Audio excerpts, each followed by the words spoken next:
अलवर के थानागाजी की एक घटना पूरे देश में चर्चा का विषय बनी हुई है। थानागाजी के पास एक छोटे से गांव के घर में एक महिला व उसके 3 बच्चे मृत अवस्था में पड़े हुए मिले। यह पूरी घटना पुलिस के सामने पहेली बन गई। पुलिस ने जांच पड़ताल शुरू की, लेकिन शुरुआती जांच पड़ताल में कोई सुराग हाथ नहीं लगा। इसी बीच पुलिस के पास रखे एक फोन के पर एक कॉल आता है। उस कॉल ने इस पूरी घटना को आईने की तरह साफ कर दिया।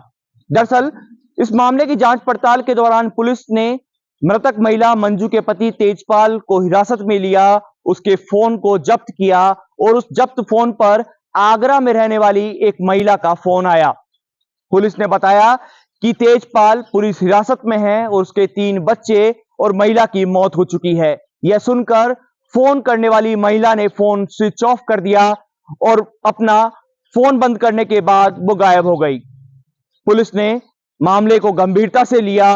पुलिस के दिमाग में कुछ सुराग आए। पुलिस ने तुरंत इस मामले पर तेजपाल से पूछताछ की और तेजपाल से जब सख्ती से पूछताछ की गई तो इस पूरे मामले में कई बड़े खुलासे हुए।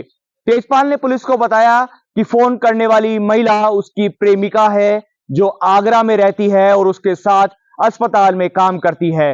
दोनों एक दूसरे से प्यार करते हैं और लंबे समय से दोनों के अवैध संबंध हैं, जिसके चलते ही तेजपाल गांव नहीं आता था और उसकी पत्नी के बीच आपसी विवाद होते थे। बीते दिनों तेजपाल छुट्टी पर घर आया और इस दौरान भी उसकी पत्नी मंजू और तेजपाल के बीच आपसी कहासुनी हुई। विवाद हुआ तो मंजू ने घर में रखा तकिया उठाकर तेजपाल को मार दिया और इसी बीच तेजपाल ने जब मंजू से चाय बनाने की बात कही तो दोनों के बीच विवाद बढ़ गया। जब सभी लोग रात के अंधेरे में सो गए, गहरी नींद में थे, उसी दौरान तेजपाल ने उसी तकिए से एक एक करके मंजू व तीनों बच्चों की गला घोंटकर हत्या कर दी। तेजपाल ने पुलिस जांच पड़ताल में अपना जुर्म कबूल किया। साथ ही पुलिस अब इस मामले में तेजपाल की प्रेमिका की भी तलाश कर रही है।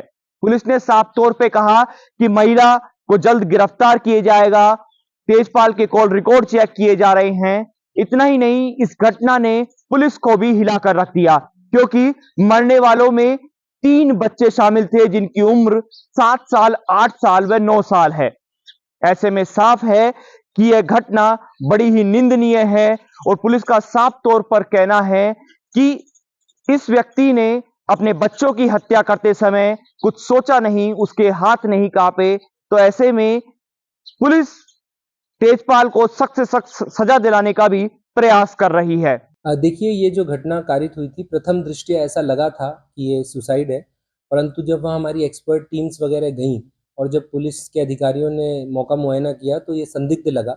उसके बाद जो महिला के परिजन हैं उन्होंने उसके पति पर ही हत्या का मुकदमा दर्ज कराया और बाद में जब इसमें गहनता से अनुसंधान किया तो ये पता चला कि ये जो चारों लोगों का मर्डर किया गया था और मर्डर करने वाला महिला का पति और बच्चों का पिता ही था, जिसका नाम तेजपाल है। वो बेसिकली बाहर नौकरी करता था और उसका लगातार अपने पत्नी से डिस्प्यूट रहता था और वो जब भी आता था इनके लड़ाई झगड़ा होता था। ऐसा ही परसों रात भी इनके बीच में कुछ तू-तू मैं-मैं हुई, जिसके बाद उसने, जैसा उसने कबूला है, तकिए से मुंह दबा करके अपनी पत्नी की हत्या कर दी और उसके बाद उसे लगा कि बच्चे ने देखा है वो बता देंगे, तो एक-एक करके तीनों बच्चों की भी इसी तरह से उसने हत्या की। अब तीनों शवों का पोस्टमार्टम करके अंतिम संस्कार हो चुका है। आरोपी को पुलिस ने गिरफ्तार किया है। आगे इसमें अब जो भी कानूनी कार्रवाई है वो अमल में लाई जाएगी। पुलिस पूछताछ के दौरान जब तेजपाल ने अपना गुनाह कबूल किया तो उस दौरान भी तेजपाल की जबान नहीं लड़खड़ाई। वो पूरा कॉन्फिडेंट नजर आया और उसके चेहरे पर कोई शिकन नहीं थी। राजस्थान तक के लिए अलवर से मैं हिमांशु शर्मा।